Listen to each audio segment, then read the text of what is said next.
এখানে ফুটো করা আছে, এখানে রসুন ঢুকানো আছে, তোমরা দেখতেই পাচ্ছ অনেকটা ভিতরে ঢুকিয়ে দিয়েছি, তাহলে বেগুনটা দারুণ টেস্ট লাগবে খেতে।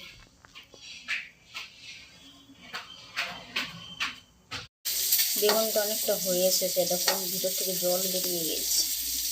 এটাকে উল্টে দিলাম, দেখো অনেকটা পড়েছে, দেখো আগুনের হাই টেম্পারেচার।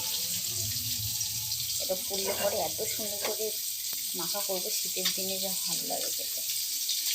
এখানে বেগুন পুরো দিয়েছি,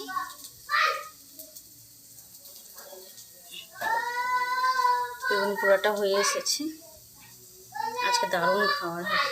এখানে আরেকটা বেগুন আছে, এটা ফুটো ফুটো করে দেবো। বেগুন পোড়া করব, তার জন্য এটা রসুন, কাঁচা লঙ্কা আর এখানে পেঁয়াজ ভাজা। বন্ধুরা এখানে 3টা ডিম আছে, এটা সিদ্ধ মাখবো আজকে, যা কিছু হবে সব সিদ্ধ সিদ্ধ। এখন আমি রসুনগুলোকে সুন্দর করে, রসুন আর কাঁচা লঙ্কাটাকে সুন্দর করে মেখে নেব। দেখতেই পাচ্ছ, এটাকে যত মাখবা এর তত ডাস্ট হবে আর খেতে দারুণ টেস্ট।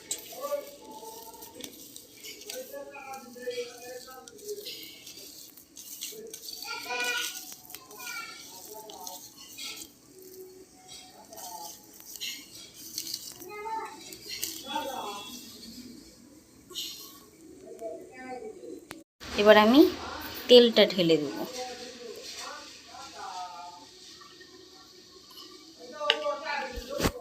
এবার সুন্দর করে মেখে নেব।